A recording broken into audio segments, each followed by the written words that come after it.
You just tuned into the baddest podcast in the universe. If you don't know, now you know. I don't think you can name an artist in Atlanta that he hasn't personally been involved in some way, shape, or form. I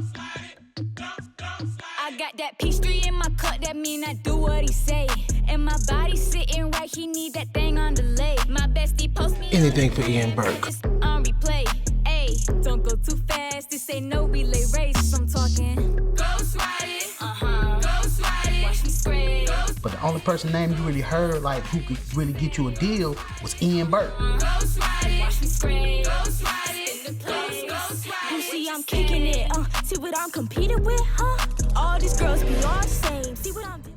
Ladies and gentlemen, here he is, Mr. Ian Burke. Hey. What's up, my man?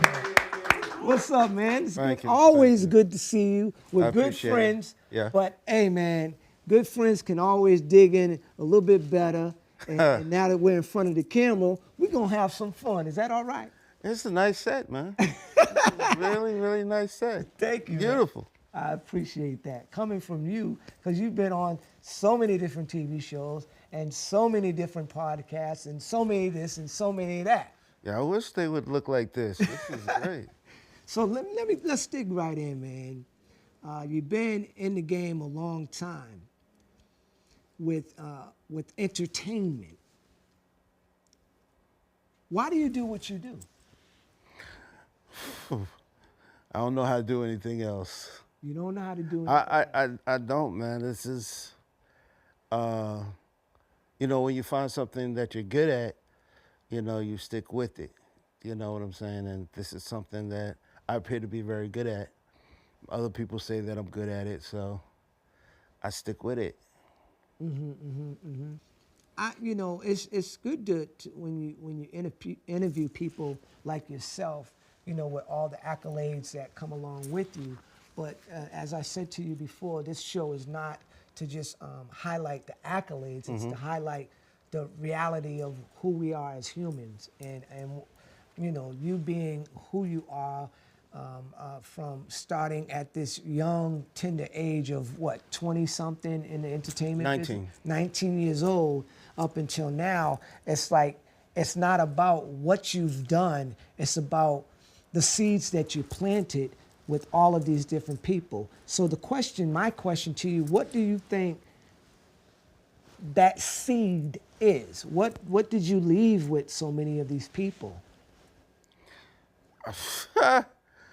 Los, that's a good question, man. And I'm gonna be quite honest with you, because, you know, if you don't know, now you know. I don't know. You know, I honestly, like, I don't know what seeds I left with these people. I don't know what they've retained. And I, for the most part, I don't know until they come and see me later and say, you know what, if it wasn't for you, I wouldn't have wanted a career in management or a career in A&R. You helped me so much in my publishing endeavors and learning about sync royalties and things of that nature. But honestly, I don't know. Like, most of the time, it's like, you know, you're left wondering if you made an impact at all. You know what I'm saying? So you don't know until later. You know, you hope for the best, but you just never know. You know, some folks, it doesn't sink in. You know what I'm saying? You know, you especially today's generation. You know, you could talk your head off, but they don't respect the seniority or things coming from the past, because it's like we're relics to them. You know, so they don't understand. Like, okay, well, you can't help me because things are different now. You know. So you just don't know. You don't have a clue what you leave behind.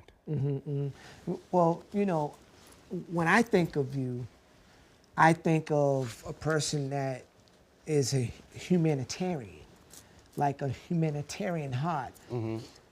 What that means to me is that you care about humanity, or you care about the next person, or your friend, or your brother's keeper. Where did you get that from? Where did this, I care about people about humanity? Where did this come from? Well, I have to say my parents, my upbringing. You know, I was born and raised a Jehovah's Witness in Mount Vernon, New York. And, you know, my parents did everything they could to bring me up right. You know, always putting people ahead of yourself, you know, and, you know, making sure that everybody else is straight. But that could be a detriment as well. You can look out for so many people for so long to the detriment of yourself. So now, you know, I have to sort of unlearn some of these things because, you know, when you're flying on a jet plane and they're giving you the instructions, right, on what to do in case something goes wrong, what do they always say? Put the mask over your face first and then look out for the next person or whatever. Yeah. You know, because you're no good if you're not functioning properly. You're no good to anybody. You know, but, you know, these are lessons that are still being learned. You know what I'm saying? Like, you know, I enjoy watching people succeed. It's just watching people make their dreams come true, whether they're buying a house for their mother or, you know, opening up a bank account on their own for the very first time. These are things that are exciting to me. You know what I'm saying? But, you know, sometimes it's like, okay, you know, slow down, slow your roll. You know, are you good? Are you straight? Especially in this day of mental health and things of that nature. You know, you always got to make sure that you're all the way around good. You know, so you know, these are things I'm working on. It's a process. A process, meaning not feeling bad that you need to help yourself so that you can help other people. Exactly. That's the process that you're talking about. Putting yourself first. Right. Putting yourself first. You know, and it's not a selfish thing, no, right? it's not. It's like, once again, if you're not right, how can you help somebody else get right? Exactly. You know what I'm saying? So Exactly. You got to make sure that you're good in all aspects. You know what I'm saying? And then you can be of greater use to those people that you're trying to serve. So you moved from money earning Mount Vernon to Atlanta. This is what year? 84. 84. So this is before really anybody came to Atlanta for entertainment. Right. Okay, so when you got here, what was it like for you? What were you thinking? Are you kind of doing some of what you aim to do? No. First of all, I came to Atlanta to escape moving to Florida with my retiring parents. Okay. You know, I didn't want to go to Florida. I heard a lot about Atlanta. There was a school here, DeVry, that taught computer science. And I figured that that's what I was going to be. I was going to be a nerd. And, well, you know, I was going to continue being a nerd and work on computers. Music was something, music and movies and television was something that I was brought up in. We always had it in my house. My father was a musician. Didn't know that. Yeah, my father was a musician. And, you know, we've always enjoyed music growing up, from the Motown sound, Diana Ross and the Supremes, the Temptations, Stevie Wonder, Marvin Gaye, the Jackson 5, to more contemporary artists of the time, like Prince, Kenny Rogers, Kenny Loggins, you know. You're going back. Yeah, those are all great Elton artists. John, yeah, you know what I'm saying. I got a wide, being the sixth of 7 kids, I got a wide breadth of musical knowledge. And my first concert at Radio City Music Hall was the Commodores, one of my favorite bands. And opening for the Commodores was Bob Marley and the Wailers. Whoa! You know what I'm Wow. saying? So, That's a difference yeah, in music too. It's a difference, but you know that introduced me to that reggae sound. You know what I'm saying? And then one of my following concerts was 4th row from the front at 4th row from the front. Madison Square Garden, the Triumph Tour of the Jacksons with Stacey Lattisaw opening up. I'm scared of you. Yeah, man. That was super exciting. Like, you know, that was. But so during this time, you had no clue No clue. that you would like find your way in the world of entertainment. No clue. None. No clue. I would sit down and just read the back of album covers. Especially, you know, listening to the Commodores. Like I said, that was one of my favorite bands. Reading the credits on the album covers. I love to do that. Listening to the music, sitting on the floor in the living room, reading the album covers. You know what I'm saying? And then a friend of mine, Torrance Crawford, he played bass, you know, growing up. And you know, I'd love to go over to his house because he would sit up on his porch and play bass. But I had no idea that I would be getting into the music field until I moved here, started going to DeVry, and a classmate of mine, Arthur Brown, played bass in a local band. They were opening up for Hal Melvin and the Blue Notes at Mr. V's Figure 8 Wow. here in Atlanta. And Arthur asked me if I would help them move equipment. Now, I'd been to some of his rehearsals with the band and everything like that, and I just enjoyed that. I just thought it was cool, just sitting around, just watching the band rehearse and learn songs and stuff like that. But this time he was like, yo, come on and help me move equipment, you know? And that jump-started my whole thing. That jump-started the whole thing. That's Yeah. good, that's good. Now, you know the show is, if you don't know now you know. The reason why we kind of put this whole podcast together was to look into the soul of the person like yourself. And what I mean by look into the soul, like what makes you tick? What makes you move? What makes you say, yeah, that's the thing I need to be doing? Like, what is that thing? It's the experience of doing it for the first time. You understand what I'm saying? Doing something that like no one else has done. Like one of my first real bands that I managed was Arrested Development. Okay. And they were doing something that no one else was doing. Like, you know. So innovation. And yeah, you know, Speech was just incredible with his music, his words, and the things that he was saying. And you know, I was just so happy to be, you know, and it didn't dawn on me that, you know, hey, this wouldn't work. In my mind, it's like, this is gonna work, this is gonna work. I just had no idea that it would work the way it worked, you know what I'm saying? So those are the things that kept me going in the early days. It's just finding stuff and putting together stuff like a mad scientist. Okay. You know what I'm saying? Okay. Mixing this, mixing that, throwing in a dash of that, and just looking at the trends. When I was going to school, when I dropped out of DeVry, and I started going to the Art Institute, they had a program called the Music Business Institute, studying commercial music. One of my professors had us watch a film called The Idolmaker. And what The Idolmaker would do is, it was loosely based on a true story about a gentleman who discovered these two solo male artists back in the 50s, 40s, 50s, whatever. What he would do is he would go and research what people were reading about. He would check out all the fan magazines of the time, right? Okay. Thumb through them, who's in the fan magazines, who's on the cover, you know what I'm saying? And he would work contrast to that, because it was like, well, everybody's reading, this is now, what's next? Okay. You understand what I'm okay, saying? I got you. Yeah. So that was his mindset. So I had to adopt. Like kind of trend setting. Right. So I wanted to adopt his mindset with that.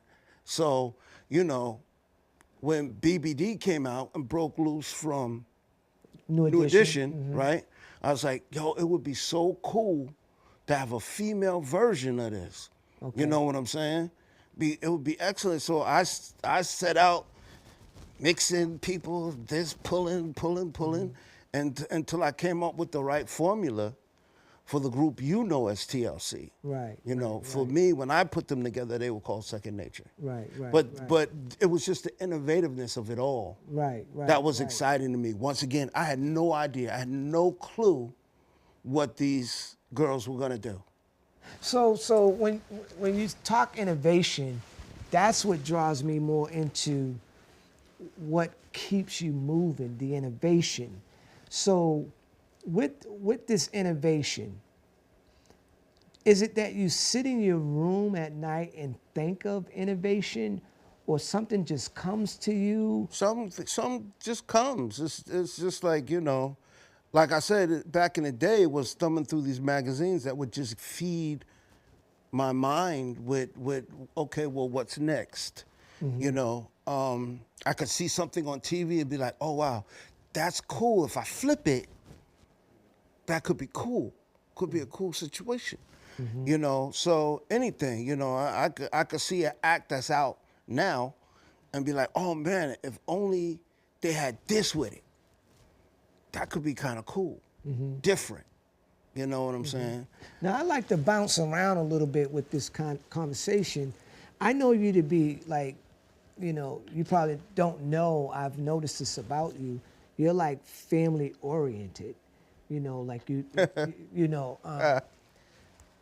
When I say family oriented, I mean you understand whatever team you're with, it's like a family. Like you get into liking them, helping them, wanting to be a family, a team effort. And I know if I asked the question where you got it from, you probably would say your mom and your dad, right? But my question is, what continues this effort to stay with that understanding of family? Like you and I are close. We talk a lot, right? Right. And we explore all kinds of conversation. Right. But yeah, what is it why do you continue this process of being close with whomever you're in contact with? How do you do this? I mean, to me, you know, it's easier to work with a team, right, than it is to work alone. I've always been a team player.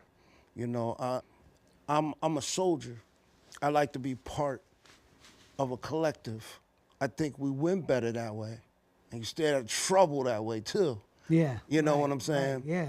So, you know, if we can work together as a team and really build some things, then that could be the blessing. But, you know, some folks don't understand that concept. Some folks take advantage of that concept. They take your kindness or your willingness to do that as a weakness. You know what I'm saying? And they use it as a form of control, you know, in some instances. So I don't know, but I continue to look for that because that's what I am. You know what I'm saying? I'm a team player. When you see a team player, or I say family member, meaning team, coming out of that process of what you just said it should be, what do you do about it? How do you handle that? What do you mean coming out? Coming out like they're not being a team player. Oh, okay. How do you deal with that, and how do you replace that if they're in a certain position? How do you deal with that? How does Ian F. Burke, how does Ian F. Burke deal with that? Listen, I'm human. You know, it bothers me to a certain extent. You know what I'm saying?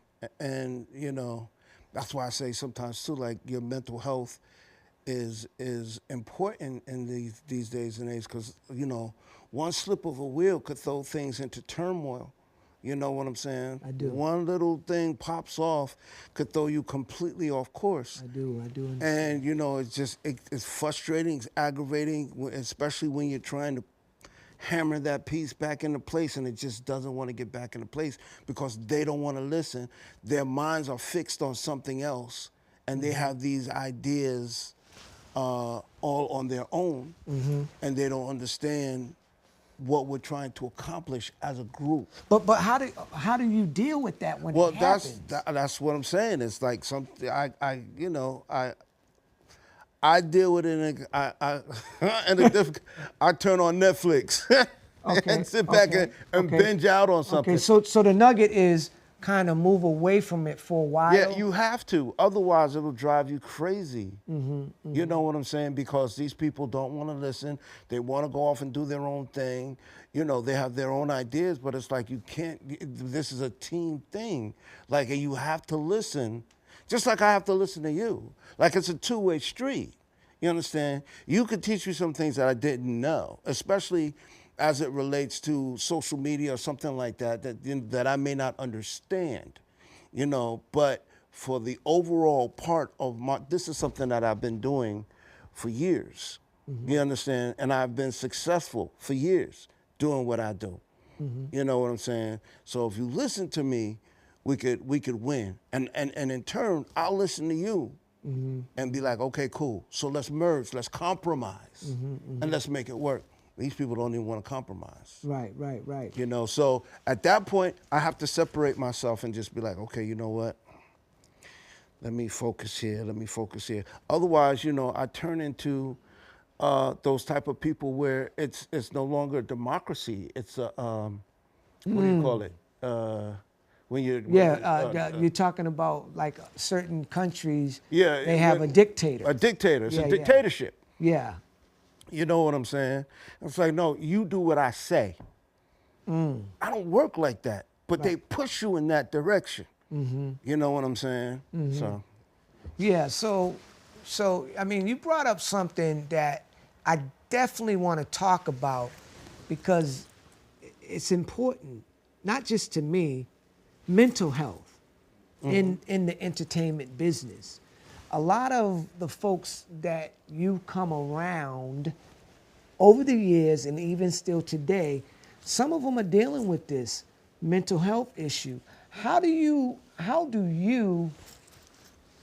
get them to understand without saying you have a mental health issue, that to help them get to this point of success that they are looking for? How do you deal with that? Because mental health is serious. No, it's serious.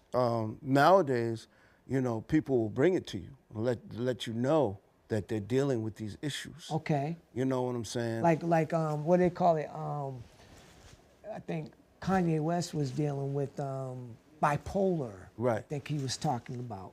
Yeah, and I mean, you know, you have to be able to recognize it, and you have to be able or willing to deal with it. And you know, it's good to have people that you know around that can help you deal with things like that. Like, I have Shanti Das on speed dial. I've had to call Shanti Das. Oh, yeah. She does an amazing program. Right. Her program, Silence the Shame. Yeah.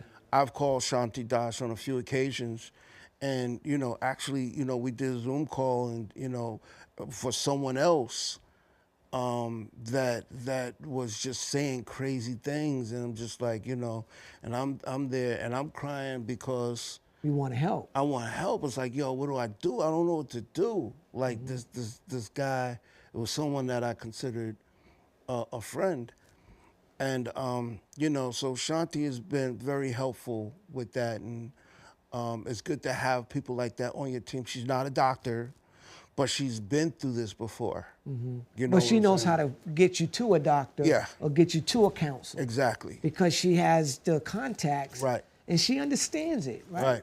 Exactly. Yeah. So you know, I find that in the world of entertainment, you know, living luxuriously could last forever, but it doesn't.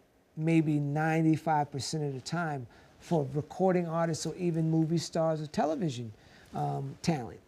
What have you found that you can actually tell us that needs to be in place when you're dealing with this? Because it's prevalent. It's not spoken about in the world of entertainment, right? But it's prevalent because we know friends who are dealing with this. I mean, listen, I'm no expert on the matter. I think too much with my heart instead of my head. You know what I'm saying? So I'm one of those people that you're actually talking about. Okay. You know what I'm saying? So I can't honestly speak to that because those are the things that I suffer from. So willing to dive into certain situations, not realizing the damage that it may cause to me and ultimately to others.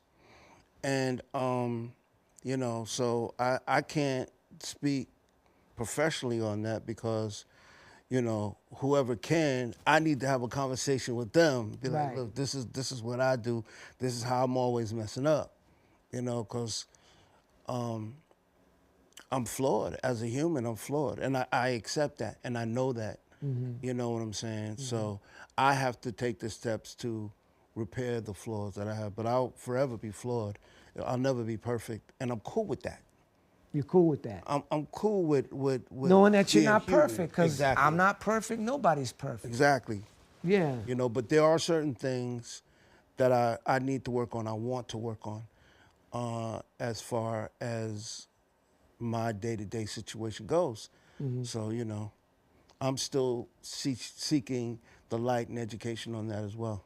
So you're doing some really cool stuff that I always encourage you about, this film and television stuff that Right. you're focused on. Right. Why is it that you want to go in that lane? And I know you're still doing music, entertainment stuff, but why that lane of movies and television? I think that space makes you happy. It puts a smile on your face, but does. why does this happen? Why does the smile come? It's more of a creative thing for me.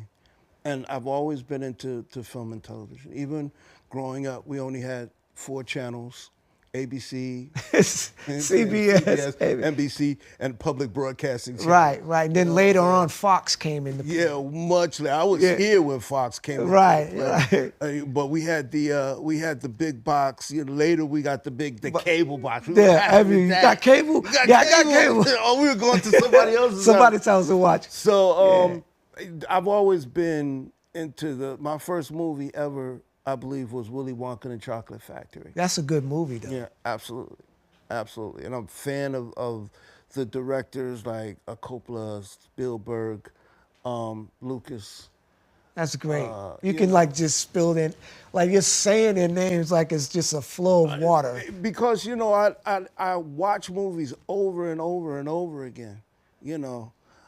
Even the newer guys, Cameron and the Russo brothers. Oh yeah, the Russo brothers. Yeah, the Russo brothers are really dope. They're Yeah. really dope. So I just thought it was a natural progression for me, Okay. you know, and it just kept coming at me. I was working with young actors. I worked with young Maestro Harrell.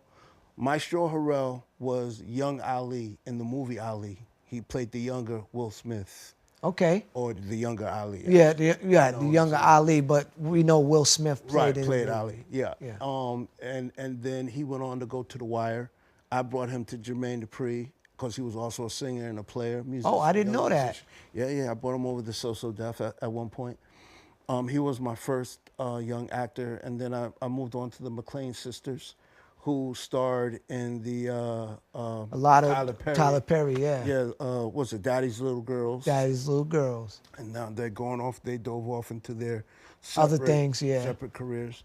And then I represented a young actress named Navia Robinson, who our first gig was Free Reign on Netflix. It was a Netflix show that we shot in England. And then she came over to Disney and started in Raven's Home.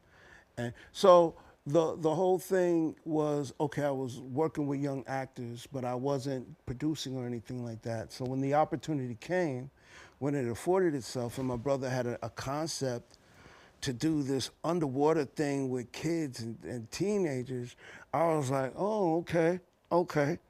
And I just dove into it head first. Yeah. And then a gentleman by the name of Rich Green talked me into doing a docuseries piece on myself, which you saw earlier. Yeah. You know, right. you saw a little piece of it Piece of earlier. it, yeah. So yeah, you know, it just seemed like the next logical step, and I could be more creative Yeah. with it, you know. And Yeah. and I wanted to learn more about it so that I'll be able to tell my own stories. Because, you know, I'd love to do a series of documentaries about the stories of the people here in Atlanta. You know, I'd love to document these stories and put them out, because documentaries, I love watching documentaries too.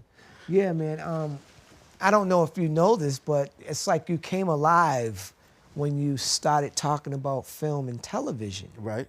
You know, sometimes I think, and we've talked in so many ways about this, sometimes you can be a part of a certain thing and then it's time to shift. Right. That shift is tough. What is it that lets you know it's time to shift? Oh man, just dealing with people or dealing with artists, you know. Like I said earlier, you know, some people don't want to listen. Some people feel like they have all the answers. Some people like to use the word can't in their sentences when you know that they can, you know. And when you start having more belief in people who don't have the same belief in themselves, it becomes a chore at that point. And I didn't get in this business to do chores. Kind of like a babysit. Yeah, exactly. Sitting, It's like babysitting. Yes, you can. Yes, you can. And you know, a business partner of mine was like, "Well, you got to treat them like they're kids." I don't have any kids. You know what I'm saying? Except for my goddaughter, Kalia. I haven't raised anybody else. You know what I'm saying? And you know, I don't understand when I was dealing with young teenagers before. I said, "This is what you need to do." They did it. Right. No questions It's a different asked. generation. It's a completely different generation. Gen Z And millennial. and millennials, yeah, you know, but it's Gen Z is the ones, they just, oh my God, you know, I got 100,000 followers on TikTok. I don't need that. I'm famous already. What you know, being famous does not mean you can pay the bills. No, it doesn't. But in their mind, you know, they're popular and that's all they want. You know what I'm saying? I'm like, yo, let's go out here and get the bag now. Let's secure your future with this. Because you're talented. You can really make this happen. And it just gets to a point where, you know, with film and television, I can come up with an idea, I could come up with a concept. Now don't get me twisted. It's just as hard. You still have to go through the gatekeepers and things like that, trying to get it out there. But you have so much more freedom and so much more ideas. And then when I'm just a producer, you know, I just connect the dots. Or if I'm doing music supervision, you know, I just find the right music to go with the film. So, you know, I'm happy to say I have an IMDb page with decent credits. I've produced a few segments. See, you're coming alive again, bro. You know, but because it's real, you know, it's not to a point where I can be like, it's paying my bills. I'm Right. But you know, the opening is there, you know, and I'm able to provide opportunities like this young lady, Kayla. Seina Muñoz. Yeah, you know, I was able to give her an opportunity, put her in a TV show, you know what I'm saying? And she made me look good by being a great actress. You know what I'm saying? So, that's my daughter.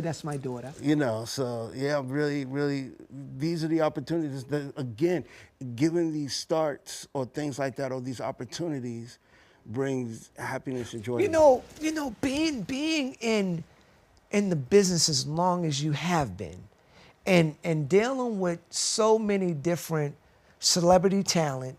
And I mean, if it was from back in the early 90s or whatever, and I think you're the guy to answer this question. What keeps them not shifting? What keeps them thinking that this is who I am and I can't be anything else other than what I was in 1998? I think it's a safe zone. Safe zone. I think it's the safe zone. I'm good right here. You know, I'm good. I'm making my money here. Yeah. I'm good, you know.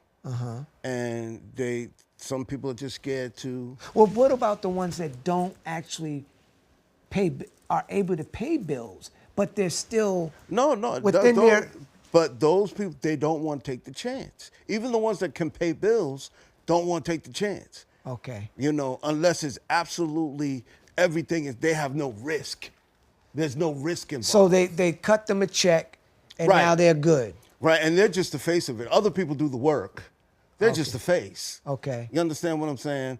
There's no risk involved in anything like that. There's no money that they have to spend on anything like What that. are those conversations like, though? When if you're on the other end and you're trying to get an artist to see that that's what you did, we have to move to another light. What are those conversations like? Those conversations are short. I've never been. When you say short, what does that mean? That means that, you know, for the most part, if they're not game and they don't see any immediate financial situations coming from it, then it's short. For me, it's like, you know, whenever I approached an artist to do something outside of their comfort zone or outside of their thing, I'd have to say, yo, I got all the money. I don't need your money. Oh, I that's just the conversation that That's leads the- into exa- getting them in. Exactly. I got everything. All I need is the face. Ah. You know, all I need is the cosign. Okay. You understand? And that helps me move the ball to where it needs to be. That's very interesting that you say it that way, that it's kind of like, unfortunately, but it's the truth, it's life. People see them doing something if they see what's in it for them. Right. Now, one of my challenges, I'm more of a face value person. If I tell you I'm going to do something, I'm going to do it. You're the same way. When you run into these people that tell you one thing and do another, how does it really make you feel? With respect to not saying anybody's name. Right. But being real, because the adventures that you've been on, wonderful adventures, I know you had to deal with this at some point if you're not dealing with it today. How does it really make you feel? Well, of course, it saddens me. It makes me feel a certain kind of way. But let me just start by saying that no one owes me anything. I don't go into situations with the thought process of you owe me. Okay. If I hadn't done what I did, your career may not have turned out the way it did. Because that could be you. That could saying, be. Saying that, but you're could not be. saying that. I'm never saying that. You know what I'm saying? I'm coming to you with an idea, a thought process, an invitation to do something beyond what you're doing right now, you know? And I think that people are respectful to the point where it's like, oh, yeah. And then, you know, you try to get it done and it doesn't get done. And all you could do is just like, okay, well, I brought it to their attention. If they want to do it, they'll do it. You know, if not, you know, but like I told you earlier, I'm an innovator. So I don't know whether or not my situations are going to work. So, you know, you got people lined up like a pool party, just seeing who's going to be the first to get in and get their weave wet. You know what I'm saying? So, I like the way you said that. Get their weave wet. Get their weave wet. You know, everybody's just looking. That's real, though. That's real. You know, but as soon as something happens, everybody wants to jump in. You know what I'm saying? Right. Oh, hey, you know, right. what's going on with it? What's going on with it? Oh, I see this is happening. I see this. And how do you deal with that? How do you deal with that? How does Ian F. Burke deal with that? My whole thing is like, hey, man, okay, so now how can we make it work together for a financial thing for us? Before, it was like, hey, I need your help. Can you help with this?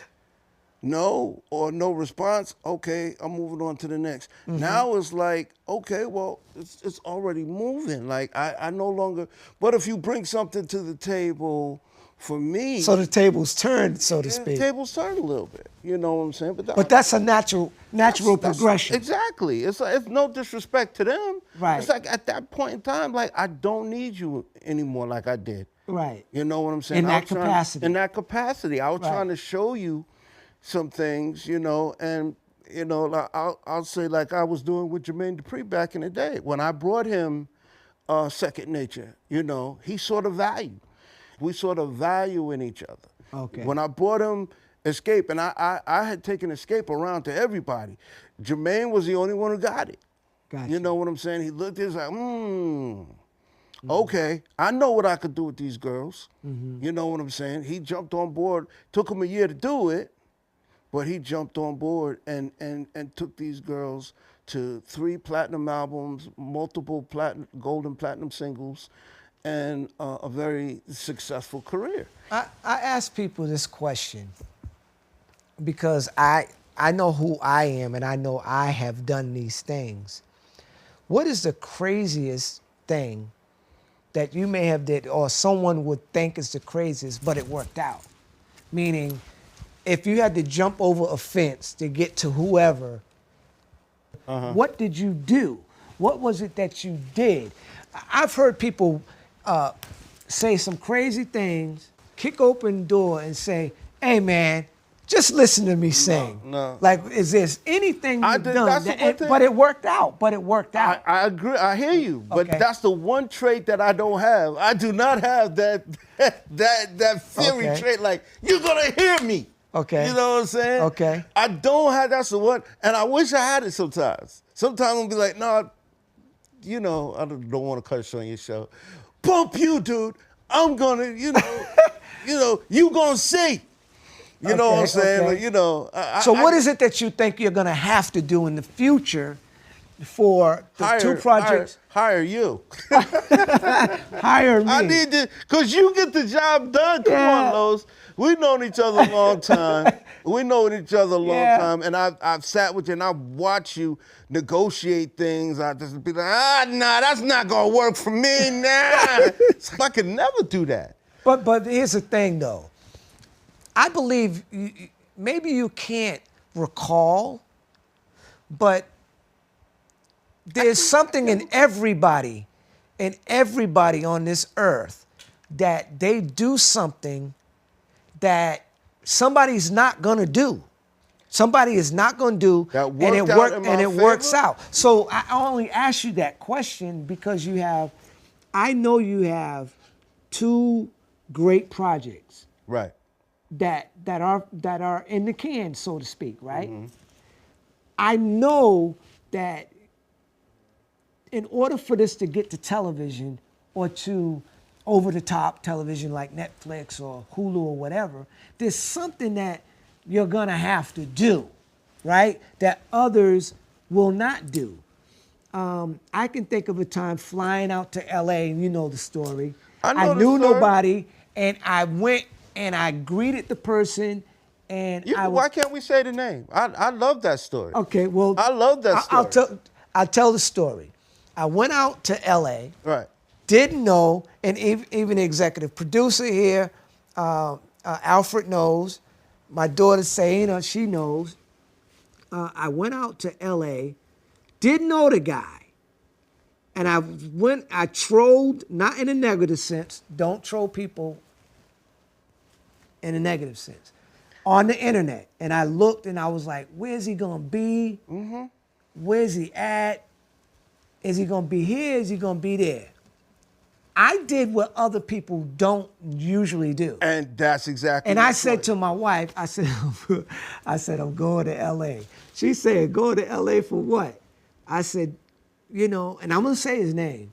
I said, I'm gonna go. Because I was about to. I'm gonna say his name. It seemed like you trying to avoid. I'm gonna say the name, but I want to tell the story. I'm just leading up to the story as a good storyteller. And I said, I'm gonna go to LA. I don't know the guy. I met my son out in LA. I got the Airbnb. It was a hit it and quit it. I went there one day and I came back. It was Byron Allen. That's right. Byron Allen. But you skipped skipping over parts, man. Tell the story. So I get to his this red carpet event. He's getting a Hollywood star. I didn't know him. I didn't know nobody. Security out there in LA is different than Atlanta and many other places, even different than New York. They real different out there. Like, they get on your nerves. But I smoothed the guy over. Banging on his window. I got to. He taking a long time. He banging on. You gonna talk to me? I flew from Atlanta. You gonna talk to me? Yeah. So Byron petrified in his car. Like, no. So Byron was very cordial. We took a good shot. He was very nice.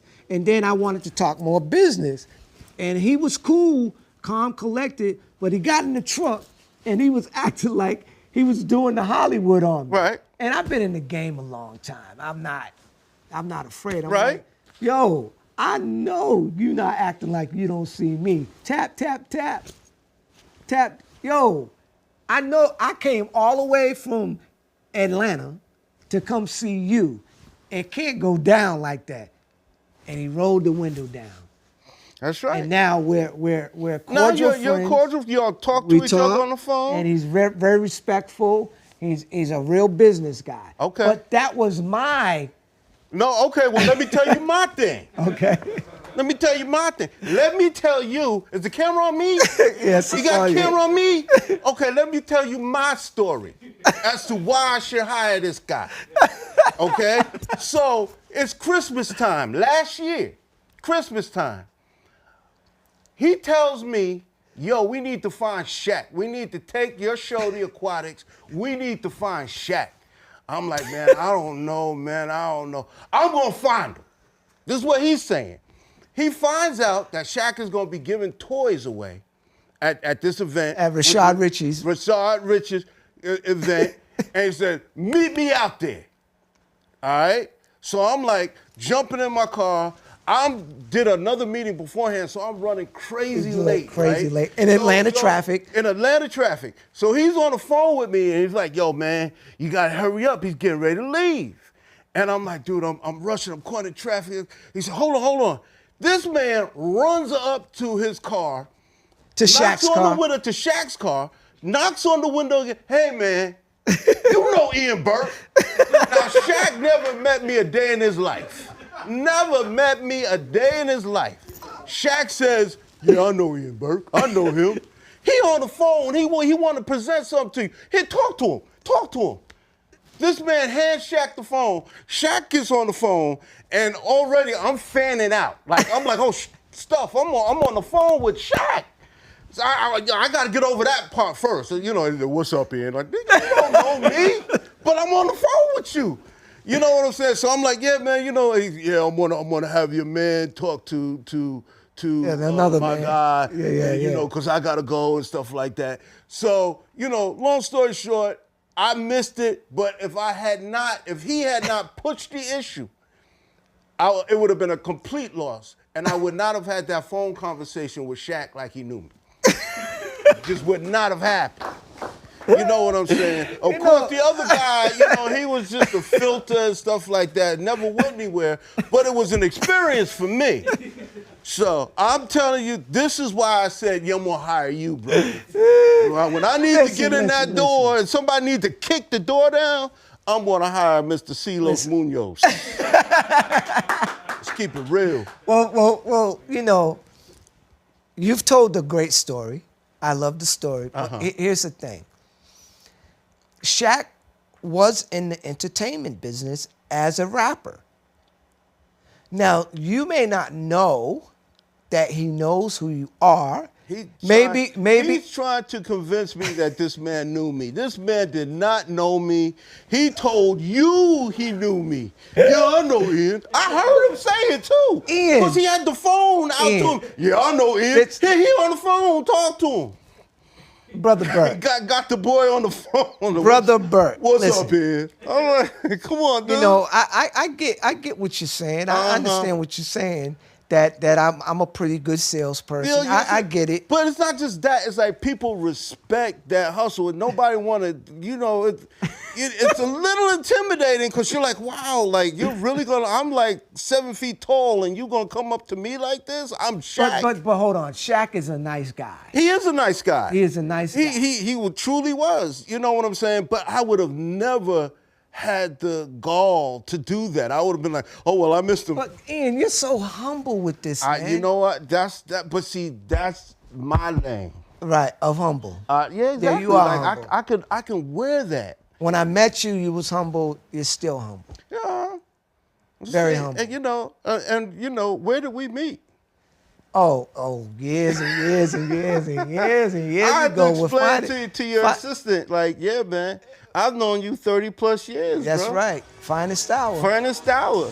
Yeah, You know, I booked Polygram. Finest Hour in Georgia. Yeah. I don't know if it was your first show in Georgia, but you know. Probably one of the first because we came during the Jack the Rapper season. Right. And, that's where we got our deal from Polydor back in '88, I think it was. Mm-hmm.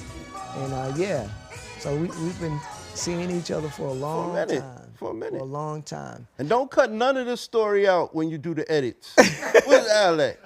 Don't cut none of the story out. I want the world to know this story of both stories, the Byron Allen and the Shaq story. I think both of those are great stories. Yeah, man, I appreciate that. You see, that's the heart of who you are.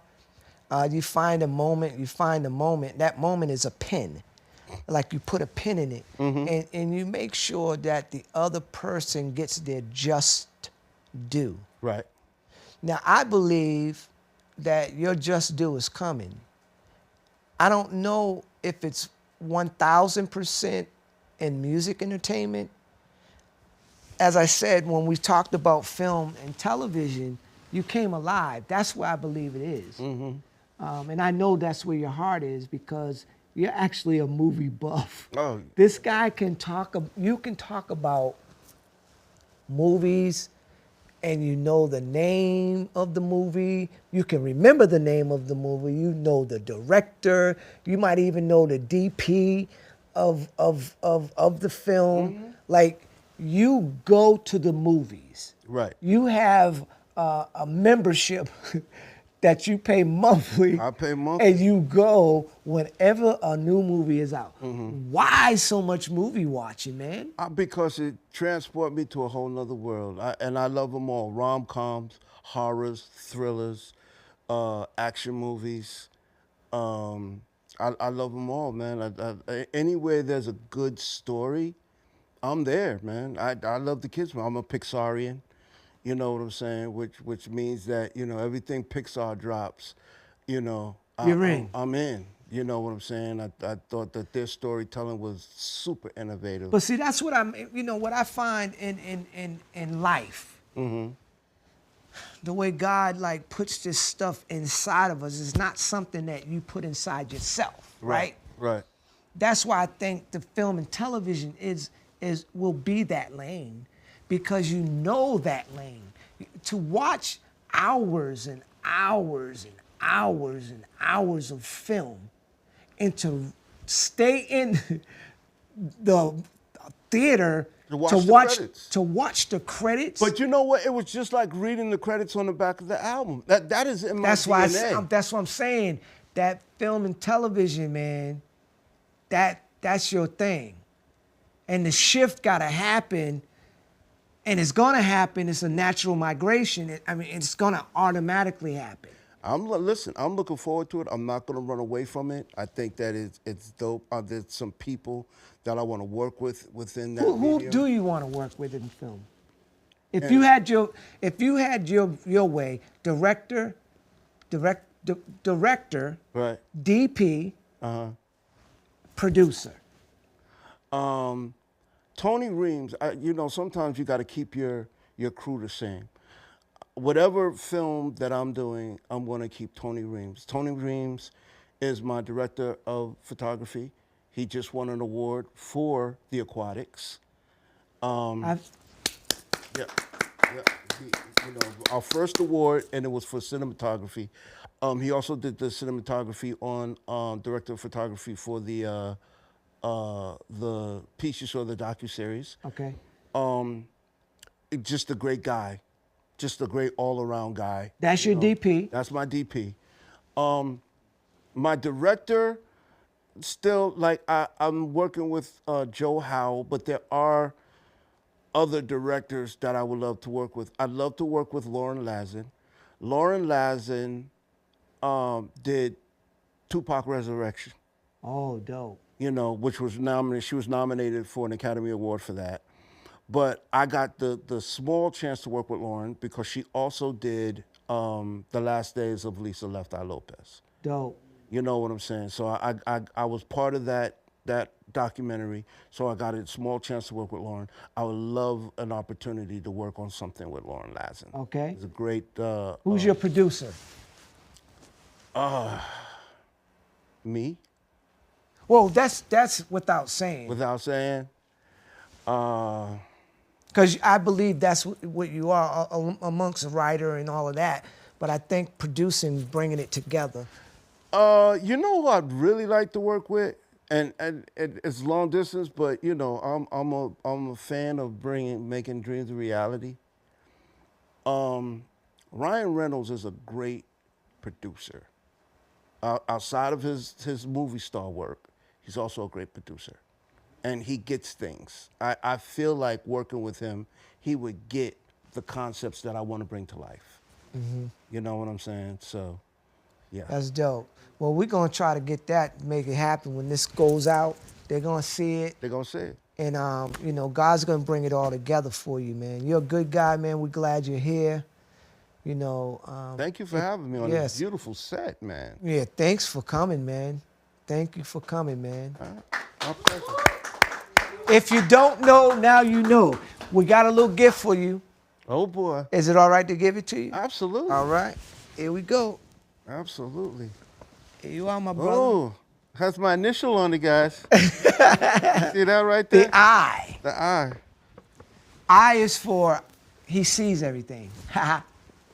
Y'all know more where it is. Triple X. No, it ain't no triple X. Oh, hold up. Oh, snap, I got my name on the back. It's my shirt. Understand that. Ian If you Burke. don't know, now you know. Thanks, but, Ian, listen, man. It was great being on the show. It's different because I got a chance to talk about some things that, you know, I don't talk about on regular podcasts, you know, and it's freeing. It's almost like you were my therapist for the last hour. Thanks, man. You know what I'm saying? So it's great. I love the show. I'm going to recommend it to any and everybody I possibly can. Thank you, man. That's one of the things that myself and Alfred, when we came up with this idea, not to be like what everybody else is doing. Right. And not so much to gravitate to what might be normal for an artist or for an executive like yourself, but to try to get out of them what they really want to talk about. Mm-hmm. You know, because there's a lot of pains in business, but we all know that we can get past the pains if we talk about it. Right. And that's one of the things you said. So thank you, man. We really appreciate you. Absolutely, Man. absolutely. My man, Ian F. Burke. Look him up. Can you tell the camera where to find you? Yeah, you guys can find me on Instagram at Ian F. Burke, at IANFBURKE. It's the best way to find me if you want to holler at me. I do consultations for everything, so you shoot me a DM, and I look at my DMs. Even if I'm not following you, I always look at my DMs. But, you know, we can start a conversation there. I also have a Facebook page and an X page, which was formerly Twitter, which is Orca172. I'm barely on there. I do a lot of... Can you spell that for him? Orca, ORCA 172, you know. Tell us about this other group that you have going. I know, well, tell them the project that you're working on. Well, it's a project that Ray Daniels, former executive over at Warner Brothers, put me to task on. It's like, you know, he was like, you know, I'm looking to do a TLC 2.0. I was like, okay, that's right up my alley. So, you know, I went to work and trying to put these young ladies together. I finally came up with 3 young ladies, 2 17-year-olds and 1 18-year-old, and we're packaging them up now. They're doing creative direction, choreography. I'm a firm believer in artist development and getting them in the studio, recording, and, you know. And what's the name of this group? Peach 3. And do they have a Twitter or Instagram? Or? You can follow, you can look them up. All of their pages are at Peach 3 Music. That's dope. Peach, the number 3, Music. All right. Peach as the fruit. That's dope. Like Atlanta. Right. Georgia. Right, Georgia Peach. They're Georgia Peaches. All right, I love it. Well, that's it. We love you. We'll see you next time. If you don't know, now you know.